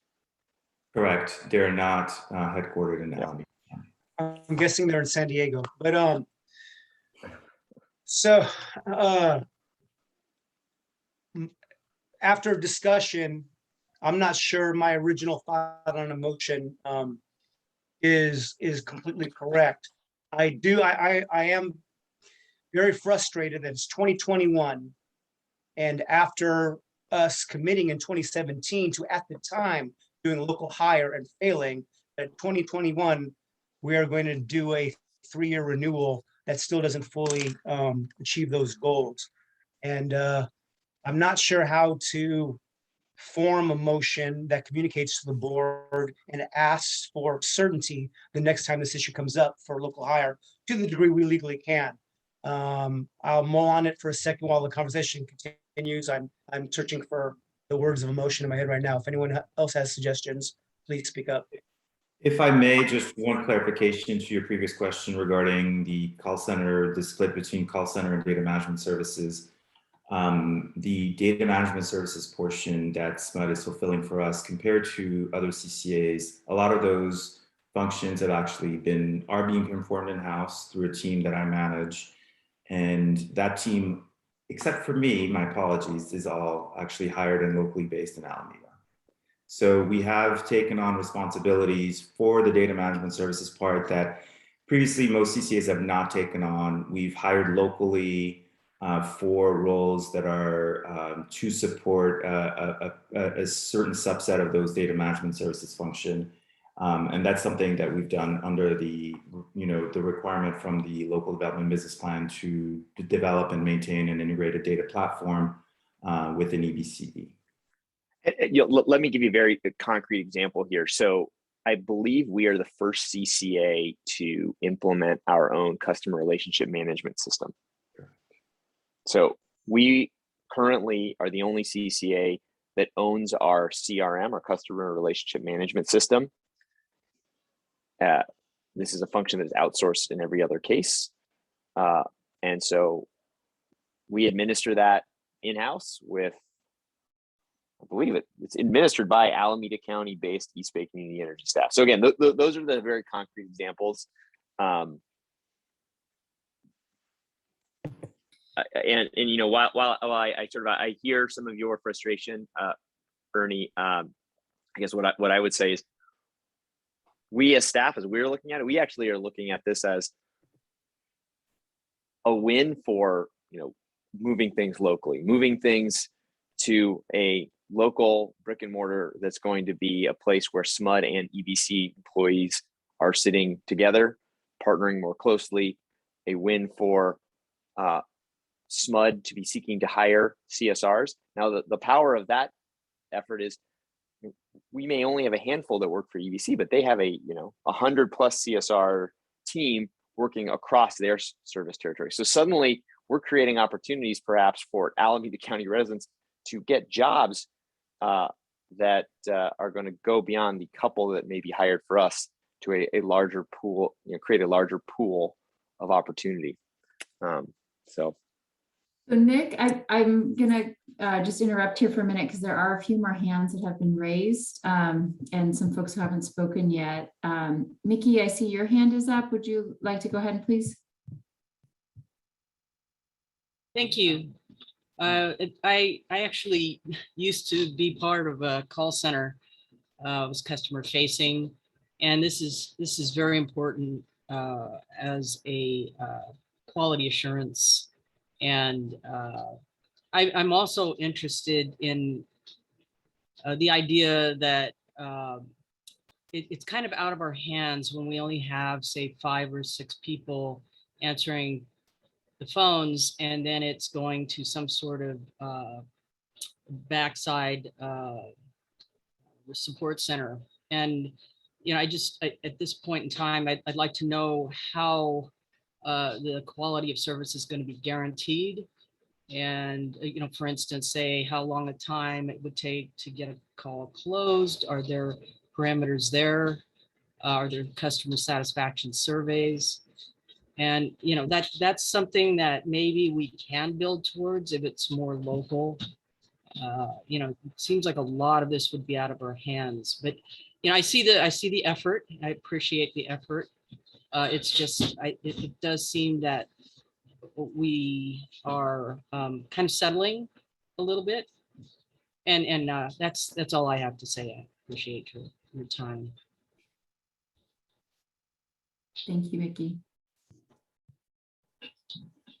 And then I believe Jim Lutz has raised his hand as well. Adrian, can we go back to attendees and I know we closed attendee comments, but can Adrian speak or sorry, can Jim speak still? Yes, Jim is recognized for 3 minutes. Great, thank you. Thank you, Chair French. Jim Lutz, I'm with the local Clean Energy Alliance, and I wanted to bring up the point that SMUD has 640,000 meters. I just looked them up. So we're not talking about, now they run the wires too, so they have more to look over, but they aren't necessarily larger in terms of customers served than EBCE. The CCA that they do provide services for is Valley Clean Energy, which is Davis area and other associate around there that are very close to SMUD, and SMUD does provide them more services than for East Bay Community Energy. So I'm not speaking against the contract, I'm just asking that, and not, and speaking in sort of in favor, or an additional point in favor of Ernie and Olivia's point, is that, you know, in terms of number of customers provided, we should be cognizant that East Bay Community Energy is as big as SMUD. And, you know, I totally agree with Nick that SMUD is a well-run utility, and if they're getting great work from their call center, fine, but, you know, just, we should, East Bay Community Energy should be thinking in as stepping into it as more of an equal partner than just, you know, contracting it out. That's all. Thank you. Thank you, Jim. And I see, Anne Olivia, you have your hand raised again. Please go ahead. I'd like to make a motion. So this is an action item for the board on Wednesday, and for us, it's an informational item. We can still bring motions, especially for the chair to give our feedback to the board. And you know, I'm not interested in blocking this contract or anything like that, but I do think that it needs to be stressed and not just mentioned, but really made clear the concerns that have been brought forth both by the public and by members of this body around the local hire issue. You know, partnering with another CCA is great. You know, being able to absorb fluctuations is great. Taj, it's awesome that you are doing the in-house work that you are. That's really cool and wonderful to hear. I love every time we get to be innovators and leaders, because then other people can point to us and say, it's okay, we can do it too. But I do think that there needs to be a pretty strong emphasis on not just saying there's a priority, but in the future, bringing forth what the actual plan is for prioritizing local hire. Like, all of those components are public record for the county. That kind of thing it's not proprietary. And really taking a look at what local outreach means, and seeing some concrete motion towards in-county hire. So if it's the decision of staff in the future that we don't actually want to have an in-house call center, we just want something in the territory, then I trust their analysis on that. But there needs to be more transparency and light brought to the local hire issue. So I don't even know that we would need to vote on that, but I would ask that the chair, which for Wednesday's meeting, I don't know if that would be me or you, bring that feedback to the board, both in write-up and in verbal format. And as opposed to supporting that, we're just not blocking. Okay, so I think that, do you have a motion in there, Anne Olivia, or something specific that you want to bring forward? I guess I would want folks to vote on that to make sure that the people who didn't speak are also in agreement with the things that have been said.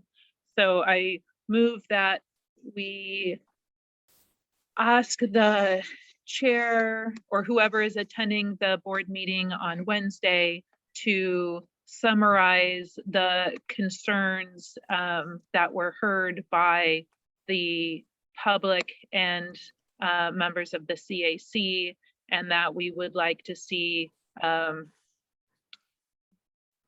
greater transparency around what emphasis on local hire looks like and updates on how local hire is going. I'm going to go ahead and make a recommendation that we have and Olivia, I think it would be more effective to actually have a motion that we vote on to say, we want this, that the CAC supports or doesn't want to, doesn't want to obstruct this contract, but we would like to see more transparency. I think that might be more effective than saying, let's that have is the a chair friendly say that. amendment. Yeah, Okay. that is an absolutely friendly amendment. You bet. Okay, so can you go ahead and state one more time?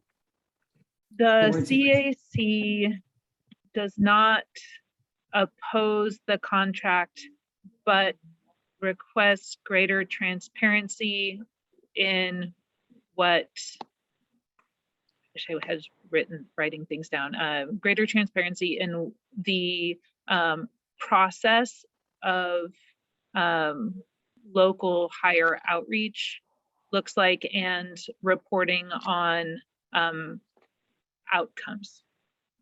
If someone wants to wordsmith that, please go for it.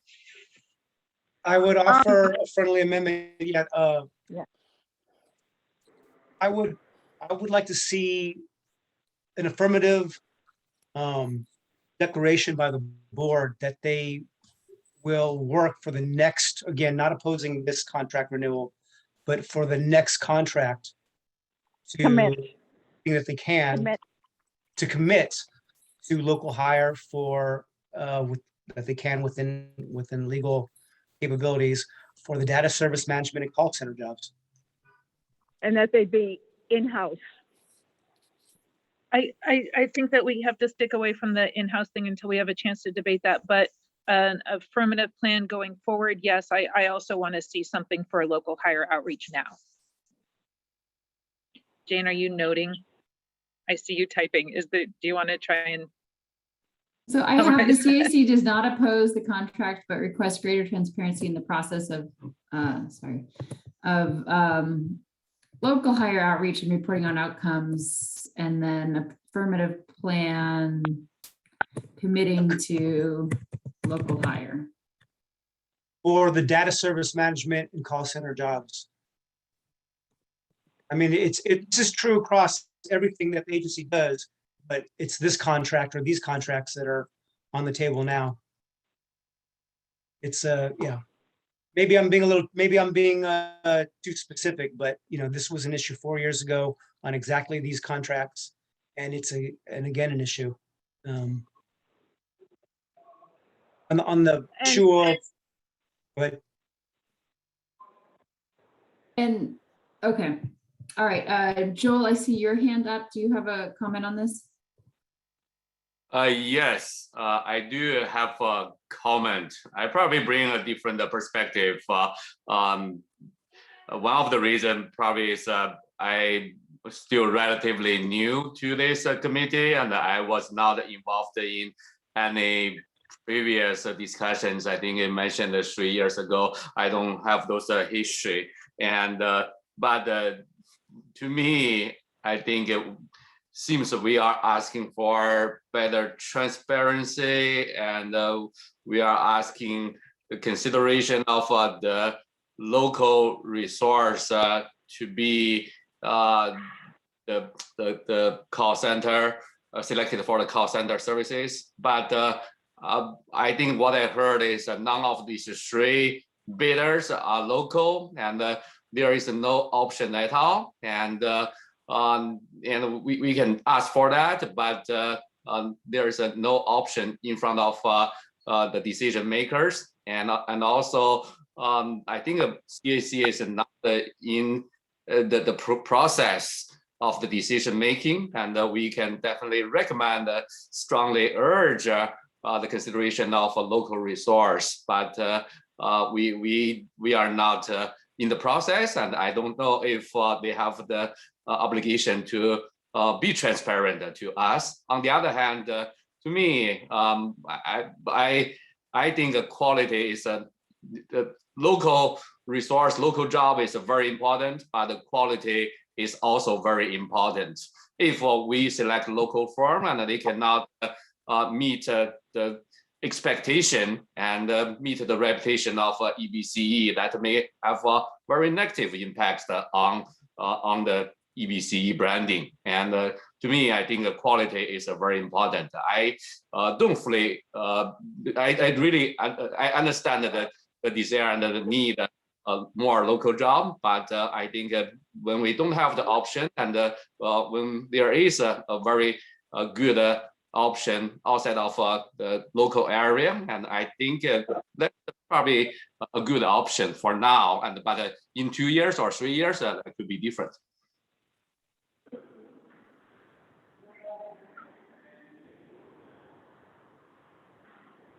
Looks like I'm still muted. Sorry about that. All right, thank you, Joel.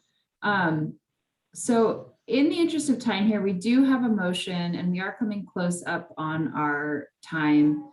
So I think Ernie, I had my hand up. I've had my hand up here. Sorry, please go ahead, Cynthia. I'm sorry I missed that. Yes, what I wanted to say, I have concerns about a 3-year contract term. I mean, I think, you know, I think I'd like to see this, and I know that's not what the resolution is, but I would, you know, like to see a 2-year contract. Now that potentially could change some of the terms of this contract, and maybe Nick could say something about it, but I'm concerned about, excuse me for saying it like this, kicking the bucket down the road a bit too far. I mean, I wouldn't mind a 2-year contract, but a 3-year is too long, unless this contract here, and it probably can be amended by Wednesday to include some of the additions that we have just spoken to.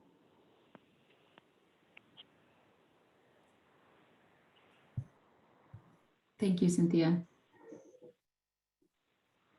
So I didn't hear I think we still have the same motion in front of us. Ernie, do you have something to add to the discussion that hasn't been said yet? I originally raised my hand just to respond to Joel's comments, just to clarify that we're not opposing. I mean, I'm not happy about this, but I'm not recommending that we oppose this contract. But I want a commitment that the next time we have a contract coming around, that hopefully we get a different outcome. So with the addition of a commitment to the amendment, I'm happy. I have one question for Taj and Nick. So I know this is on the agenda for Wednesday, but when does our current data management and call center contract expire, and when do we have to have a new contract in place? What's the timetable for needing a new contract in place? Our current contract is valid until the end of next year. Our RFP, the end of next calendar year, our RFP has asked for proposals that would be effective starting January 1st, 2022. And so in order to do an apples to apples comparison, that's what we requested. The current contract, yeah, and that's basically where we're at. So we're effectively replacing, amending a contract with a new version of it that has significant concessions, preferable pricing, a better fit with our roadmap, concessions for the call center, concessions for in-house, concessions for local hiring. So the current contract that we have does not have any of those things. And should we, thank you. And when should this contract be signed? When does it go into effect? The new proposed contract. The new contract would go in effect as of the date of the last signature on the contract, which we expect to be shortly after the resolution has been passed by the board, if it does pass. And the pricing and all of those concessions that were described in the memo and presentation today would all be effective January 1st, 2022. One or two more comments. First of all, it's good to learn, Taj, that you're doing some of the data management services. I wasn't aware of that. I'm glad to see that we're developing some of that in-house. That was the original intent. So I'm glad to learn that. I would posit, since it doesn't sound like the time constraint is that tight. We have a year before the current contract expires. I'm wondering whether or not conversations with SMUD to either localize more of the data service management work to an EBCE employee, a new staff member, an additional staff member, or to have, if it is a SMUD employee, for them to be locally based, if that was something that could be negotiated with them. Ernie, the issue right now around SMUD employees are by and large working remote, or if they're not working remote, it's called for in their specific duty statement. We're not in a position to dictate the employment terms. They are a represented employee base by and large. And so we're not in a position to dictate. That's the conversation SMUD has to have with its represented workforce. And so for us to dictate that in a term would likely mean SMUD could say, well, we can't do that because we have a contract and our contract calls for certain work conditions. And, those have to be, especially in the context of COVID, they're actively under consideration. So I think that's a practical limiting factor for us to change anything right now. I think what I'll note is in the call center, those are actually the contract terms that we have, right? We have a local hire element of the contract to specifically recruit staff locally. I hear the comment around putting more sort of detail around what that is. And then we have a commitment around bringing a call center into the service territory, so a brick and mortar call center in the East Bay Community Energy Service Territory. So, those are the terms of the contract. I think with data management, it is much less clear, I think, to be able to delineate whether or not somebody is working solely on East Bay community energy work, as opposed to, IT projects for SMUD. And some of those IT projects are for East Bay Community Energy. Some of those are IT projects that are serving the Sacramento Municipal Utility District. SMUD. Taj, do you have any other comments on the data management side of things?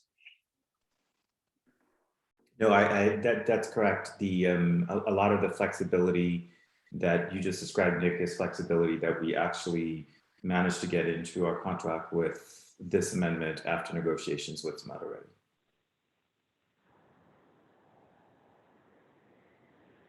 My last comment, and then I'll step back, is that unless we have it in our minds that we are just going to permanently be conjoined with SMUD, which there may be pro sides to that. But if that's not the intent, that we are permanently going to be with SMUD, we need to develop those resources either in-house or locally in the future.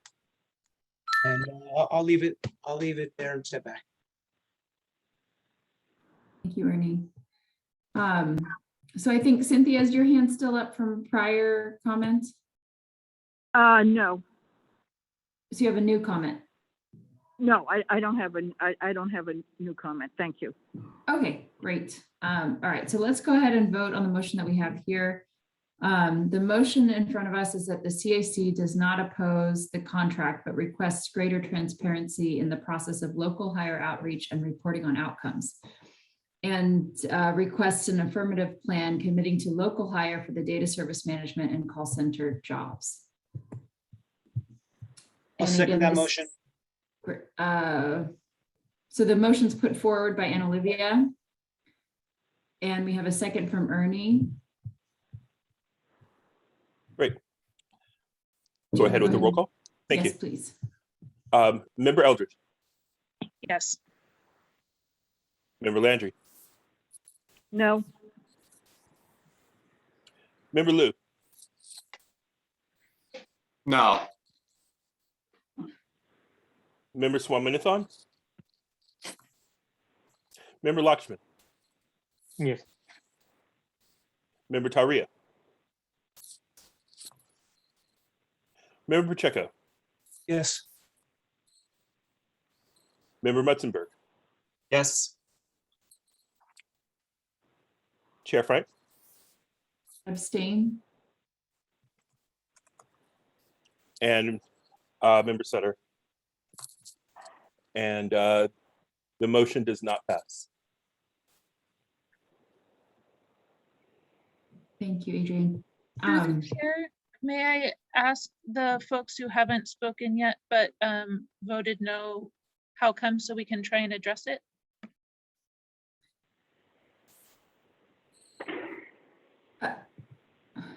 I think, if I just speak for myself, I feel like, a lot of the concerns that you're bringing forward in the motion are addressed in the negotiated terms with SMUD. There are specific mechanisms within the contract for not only prioritizing local hire within the legal purview that's available at the moment, given work conditions and COVID and et cetera, but also that there is a provision to move towards a brick and mortar location in the service territory.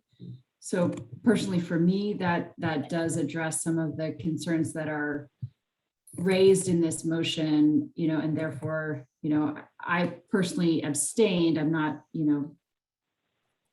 opposed to this motion, but I just don't see it being necessary at this time. Apologies, I recognize the time and I don't need that addressed now. Thank you so much. That was really helpful. And I did hear that from staff, so thanks. Okay. Just a clarification. There were 4 yes votes, 1, 2, 2 no, an abstain, 1, 2, 3, 2 excused. We have a quorum of 7 members, and there were 4 yes votes. So it does pass. So it does pass. Okay.